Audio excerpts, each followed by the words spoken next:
Yo, let's go, oh, tara na halika na sumama. Dami pag-uusap, kulitan at kwentuhan. Ano pang hinihintay mo? Sama-sama tayo dito sa Juna Podcast. Hey yo, let's go. Welcome sa ating podcast at kasama natin ngayon pagpakalala ka kung sino ka. Anong pangalan mo? GBC. GBC. GBC. Welcome GBC sa ating podcast. Anong feeling? Anong pakiramdam? Ay, medyo iingay lang tayo kasi may nag-aanong aso.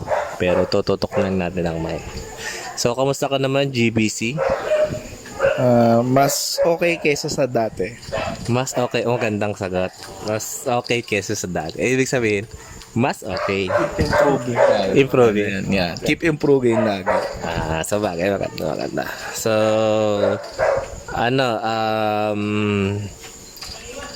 kung mas okay ka ngayon, paano mo, ano ang top 3? Top 3 na bakit ka okay? Ano yung top 3? What do you mean top 3 na maging okay? O top 3 sa buhay ba? O paano ba yung ginagawa ko? In general na, sa top 3, kung bakit ka okay, ano yung top 3 doon? O sige, i-categorize natin siya top 1 cause naglilingkod tayo kay Lord. Yeah. Iba na yung ano nito. Iba na. Pero I agree ako. Pero kung mga 2000 baka hindi yun eh. Hindi mo naman pinag 2000. Hindi. Okay, top 1 yung top 1. Top 1. Ang ating top 2. Top 2, naglilingkod ka sa asawa mo. Iba tayo. Top 3. At top 3 naman, naglilingkod ka sa kapwa mo. Aba, puro paglilingkod pala ang paglilingkod ang labanan, pagiging masaya.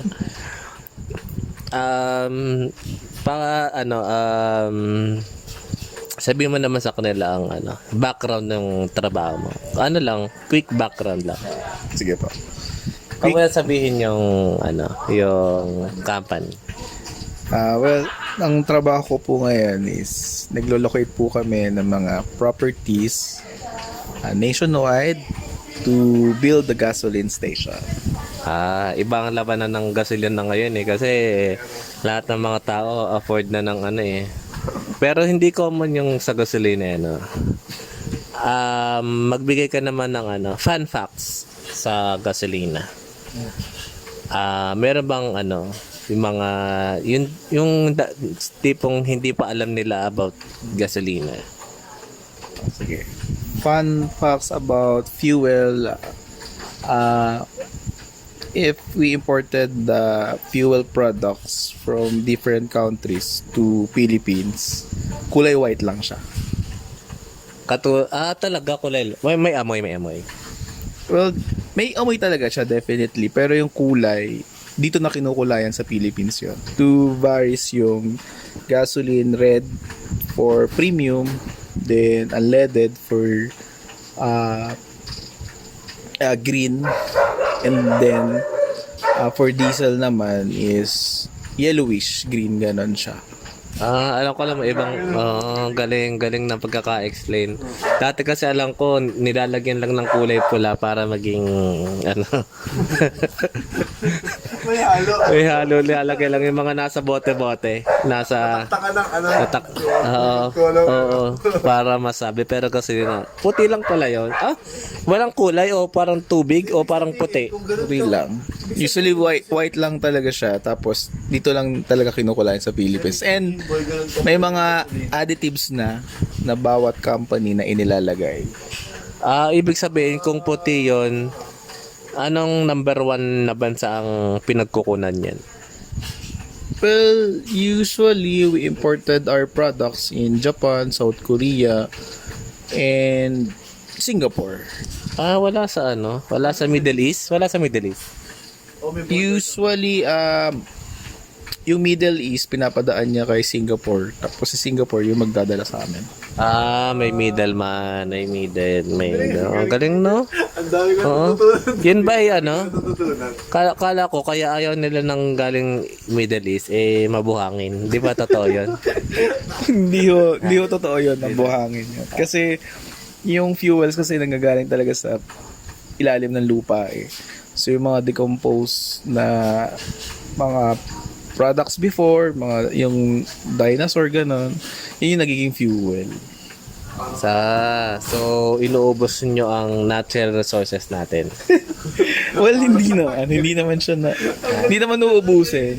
Para lang din makapag-create ng energy to provide light and makatulong dun sa mga tao.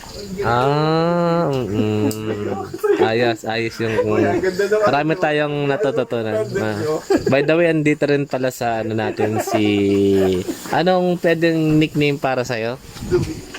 Ako nga pala, magandang gabi. Ako nga pala si Dobito Lito. Kaya nga pala si Dobito Lito. Ano yung cellphone? Ayan. Baka may mabasa ka yung hindi dapat basa. Tapos ito na nga, sa tingin mo, paano pag naubos na yung natural resources natin? May mga plan B ba kayo? Well, good question, no? What if kung maubos na yung gas or natural gas sa buong mundo? So, siguro doon tayo mag-switch into sunlight energy na from solar energy na. So, electricity, gano'n. So, Solar, tapos mga electric na lang. oo, ganun siya. Or, Di babagsak ang nyo? Babagsak kayo niyan. well, kung ang priority naman nyo is pagtulong sa tao, hindi mo naman iisipin na bumagsak yung company or kayo. So, you have to create an alternative power or solution to provide jobs sa mga nasasakupan mo or other people din. Pwede. Good answer. Good answer. Oo. Deuteron ba kayong sumagot ng safe answer? Well, hindi. Minsan na lang din.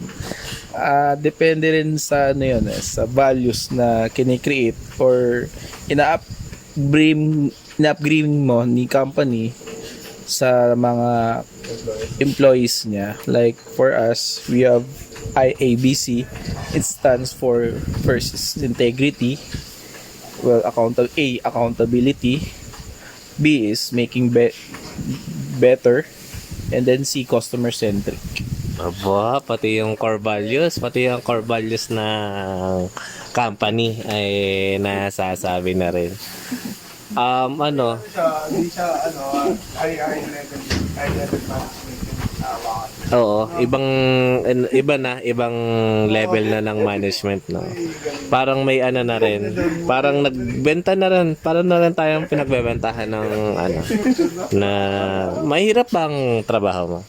From 1 to 10. From 1 to 10, 10 being the highest.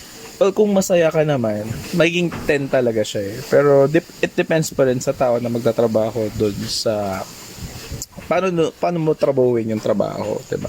For me naman, masaya ako doon sa trabaho and I provide jobs and I provide work doon sa mga taong nasasakupan ko or doon sa mga subordinates ko. And mas masaya kasi yun kapag may mga nakaklose ka or may natutulong tao ka para to create na passive income through the company. Sa bagay. Oo. May maganda ang pagkakalinyahan. Maganda ang pagkaka-mold ng kung paano niya i-deliver, Paano niya i-represent. Kasi siya brand ambassador na rin kasi siya doon ng Anong masasabi mo naman sa mga competitors?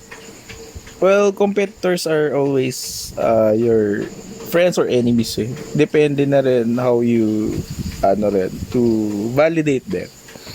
Competitors are always andyan.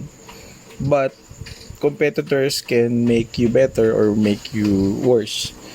Depende na lang kung paano mo kalabanin yung competitors mo. Minsan kasi may competitors na naiinis ka.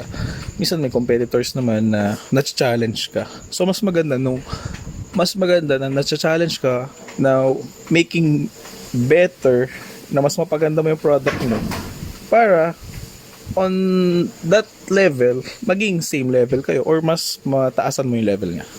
Hindi ba yun sa pamurahan lang ng pamurahan lang ng gas ng or sa margin o kung ano man yung ng market.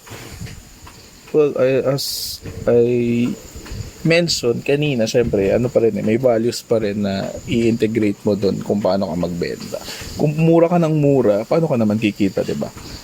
Pero nga sinasabi dito, may gray market dyan. Kumbaga may at the edge, nasa middle ka. Pero syempre, sa point kasi namin, stand namin ngayon, top 3 na kami, but we're aiming for number 2 and number 1. Syempre, lahat naman nag-aim ng 1 maging number 1 sa market. So, mas maganda na ma-enjoy mo yung journey bago ka pumunta sa number 1 kesa yung destination na mag number 1 ka agad, diba? So, enjoying the journey, the process to make it number 1.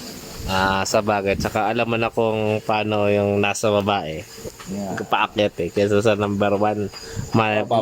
Mataas ang bagsak mo pag bumagsak Ano bang meron sa Ano bang meron sa inyo na sa palagay mo wala ang iba?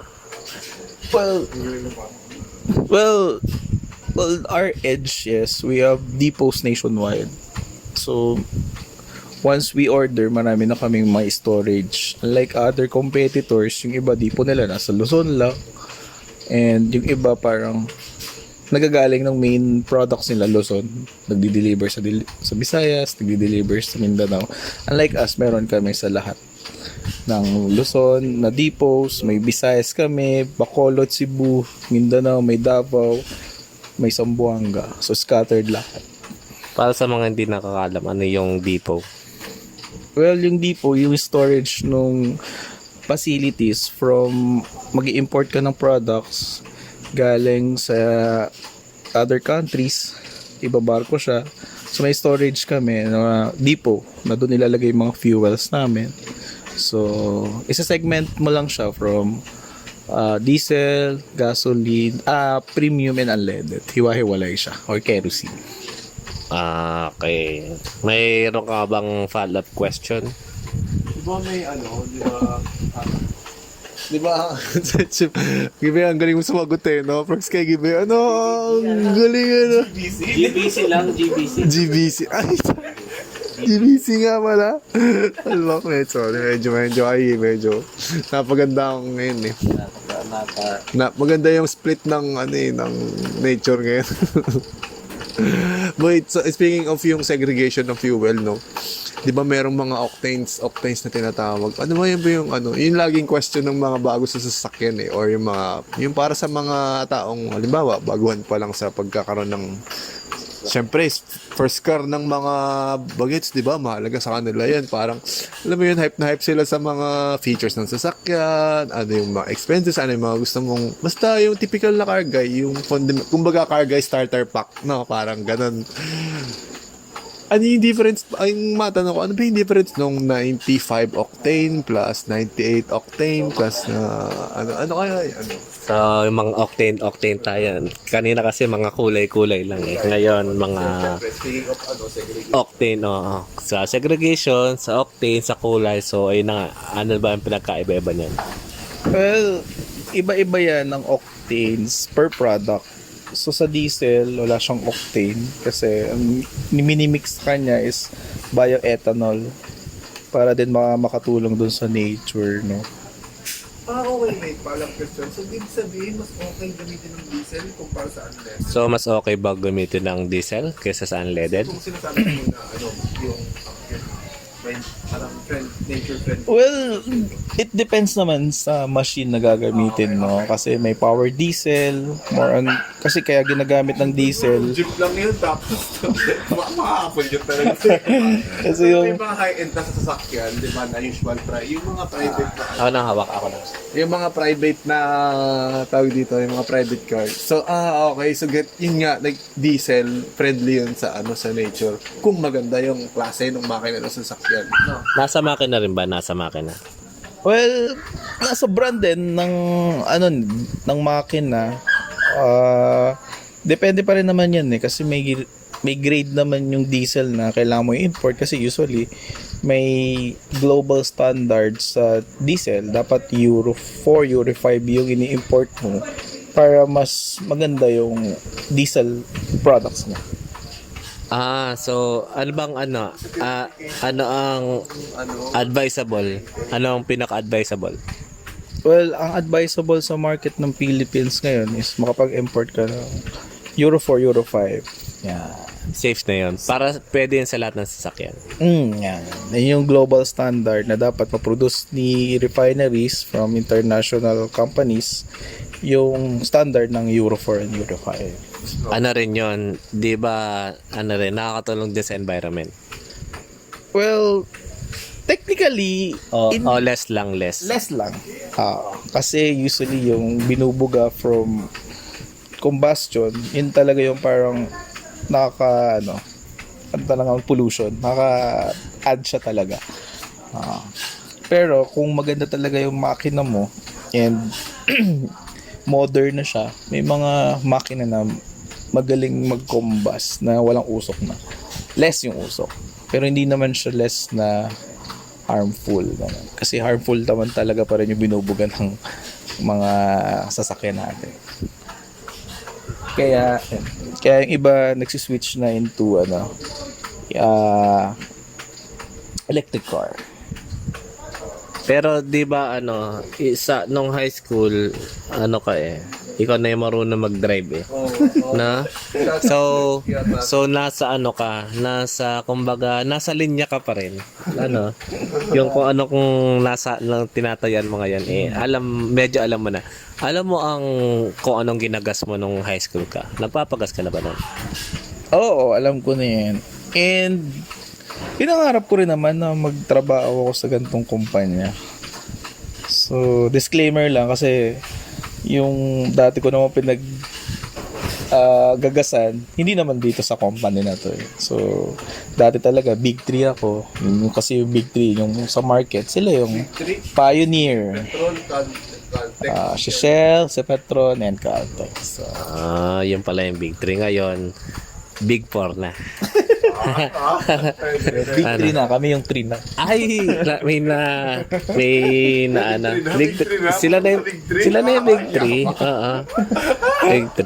Big 3 na. Magkano yan? Yun yung sharing of pie market in the Philippines. So, nakuha na namin yung pie nung Big 3 dun sa market. Pero technically, yung iba, mahirap matalo pa rin yung number 1 and number 2. But, we're aiming. Sino yung dating 3? Caltex. Wala ang Caltex. Si Max yung Caltex, no? Pero alam din naman nila yun. Kasi, Wala. Itim ba ang COI? lang, inter-company lang. Hindi, meron professional basketball o sponsor. Well, may sponsor. Sponsor kami sa NU. Kay Coach Eric Altamirano pa yun. So, nag-sponsor kami. Meron ka pang ibang fun fact na sa gasolina na Nasa diesel tayo kanina. nasa diesel. Yung nasa unleaded. Regarding sa unleaded na. Hindi tapos na sa unleaded.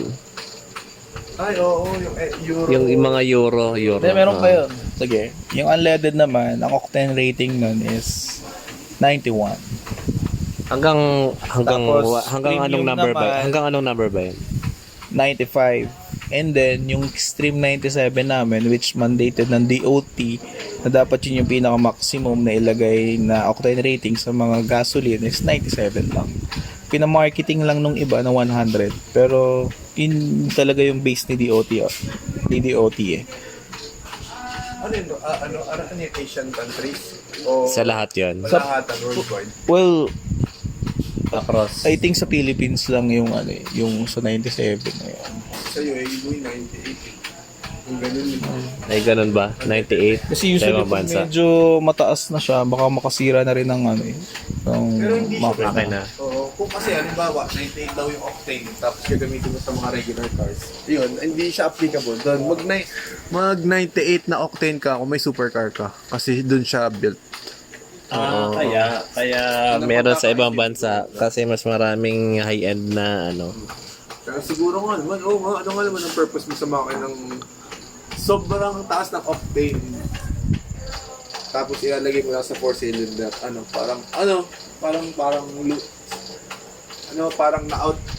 Parang nakain nung gasolina yung makina. Ganun. Sa bagay. Ito, ano na ba tayo? 20 minutes. Hindi siya nag-reply sa chat ko. Wala. Iba-iba nag-reply. Hindi, wala. Baka tulog na. Ngayon, ano bang future ng gasolina? Ano bang future ng mga company niya? Medyo mahirap ang sagutin yan, no? Pero I think 15 years to 20 years pa na mag-convert tayo into electric car. So may possibility talaga na maubos. Meron naman as long na they can provide lucrative battery na can produce more doon sa ordinary battery kasi yun yung buhay ng electric car. Kailangan maganda talaga yung battery mo and tumatagal talaga siya in 5 to 10 years. Bakit yung iba naka-invento ng tubig na gasolina? Well, I don't know. Wala pa ako na-encounter kasi nakikita ko lang sa TV yun and nung bata tayo sa TV Patrol, ganun, diba? I don't know bakit hindi siya masuportahan ng government. So,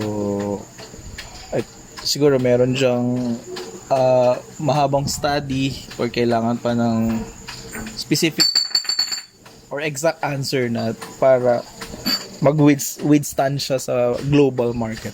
Mag-weeds? Withstand. Ano ba? Withstand. Ngayon, ito, na lang to, mga May baked cookies and cream. Ayun ko ang course cream yan. Ano masarap pa dyan? Tinitira na po nila ang tinitira na nila ang ating Oy, labi niyo ng utang diyan. Buko pandan. Oo. Yeah. Mamaya ako nagiinom pa. Parang masarap yung buko pandan. Hatiin nyo para matikman mo. Ito hatiin sa gitna. Ba isa? Hindi, ito muna. Sige. Itabi mo muna yan doon. Ayun ko na magati ko. Hati nagpa-podcast tayo dito naghahati kayo ng hatiin mo na lang ng ganun. Ganun. Kaya ba? Kaya yan. Parang ice cream yan parang alam mo yung popsicle? Alam mo yung popsicle? Yan, parang ganun lang yan. Galing yung market mo to. Parang parang ice cream. Kasunod natin Yan ang ice cream. Hindi tinipid mo yung ice cream. Hindi yan. Kaya mabilis maubos yan. Ito na. Question to na mga question pa rin na may relate pa rin sa gas. Dito ka, lapit dito. Kasi tanong nila yung octane rating, ano ba yun? Mag-comment na lang kayo kung meron kayong mga tanong. Pag gusto niyo ng part 2 nito, Comment kayo mo sa mga podcast na pinapakita mo. hindi. Hindi ako nag-comment doon. Ayaw mo na. Para Nagre-record ba iba? Hindi, yung mga nagpa-podcast din. Ngayon, ano ang iyong kung bibili ka na ng sasakyan ngayon, tapos yun na yung huli mong sasakyan. Anong sasakyan ang bibili? Ano ba? SUV ba yan? Hindi ko alam kahit kumbaga, isa na lang ang sasakyan ko. Bibenta ko na lahat ng mga sasakyan ko. Anong sasakyan ang bibili mo? Siguro yung Bugatti Veyron na lang. Kasi ano siya, unique siya, and sa mundo kasi, ano yun eh, parang, parang 3, 5 lang yung ibang mayroong ganun sa mundo eh. So, kung mayroon ka ng isa, Yabang mo na. hindi, tataas pa yung market ng kotse mo kasi. So, Ah. by, investment pa rin siya. Hindi siya sa luxury, pero investment kasi mag-appreciate pa rin siya. Bugatti. Ngayon, kung meron kang ibabalik na sasakyan, yung mga sasakyan niya dati, anong gusto mong ibalik? Balik. Yung naging sasakyan na namin. Siguro yung combi. Alin kulay? Alin doon? Pula. Yung pula.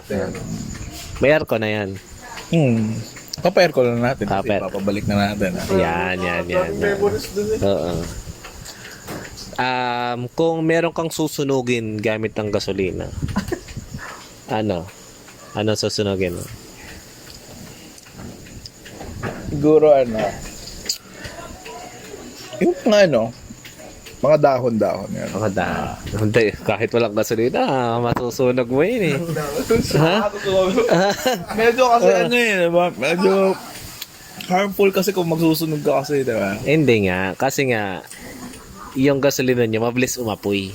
So ngayon, kung meron kang susunugin, ano yun? I mean nga, harmful nga yung susunugin mo di ba? Lagi kang pag nagsusunog ka, harmful sa environment and sa health ng tao yun. Hindi, kung meron kang susunugin, kahit ano. O, so dahon na nga. Yun na lang. Tanong mo, ano tutunugin ko? Ikaw, ano mas susunugin mo? Pilay. Kilay? Mas maraming wisdom. Masara isdam. Gamit yung gasolina? Yun nga yung tanong eh. Gamit yung gasolina. Ano ang susunogin eh? Pala yung tanong. Oo, literal. Literal lang tayo. Oo. Ngayon, ano pa ba ang tungkol sa ating gasolina? Uy, interesado rin kami sa'yo. Saan? Sa'yo. Ako? Ano ko to eh. Pero ano masasabi mo sa sa mga future generation Na about gasolina, about sa industry nyo, ano ang message mo o mapapaya mo sa kanila? siguro kung ang mapapayo ko siguro na kung kunyari na sila gusto nilang pumasok na magtrabaho sa pinagtatrabahoan ko, siguro may background kayo sa real estate acquisition, at the same time yung connection nyo within your localities. Then from there, convert natin yon into nationwide. So simple lang, kailangan nyo lang may due diligence kayo. Lagi lang din kayo may sagot sa tanong ng boss nyo. Kasi kung i-hire namin kayo kung maging part kayo ng solution. But if not, naging problem pa kayo ng solution, so definitely, matatanggal ka rin. So, yun lang yung payo ko. Kailangan ka lang to improve yourself, na improve ka lang palagi. Hindi ka magiging stagnant sa mga bagay na alam mo lang. Learn to think outside the box palagi. Totoo naman yung lahat na sinabi. Message mo sa mga environmentalists, yung mga nag-welga pag Well, naman kami advocate din kami yan sa mga environmentalist na yan, and we support them, and nag-sponsor din kami kung paano na magkaroon ng interaction or collaboration how to save our planet Earth. Syempre yun naman yung natin yun, win-win goal dito sa planet. Yan. Basta parehas win eh. Yan ang goal nating lahat. So, Ganda ng training kayo. ayan. Ang ganda ng training, no? Yung mga, pang PR, no? Di ba? Ano siya ba? Ang prompto nga lang yun eh. Impromptu lang. Kumbaga sa mga con nyo yung level ng Maraming salamat, GBC. Ano? Thank you din. GBC? GBC. Thank you very much sa ating guest GBC. Kapag mayroon kayong question, pwede naman kayo mag-comment sa sa comment section sa congratulations and good luck and thank you. Bye.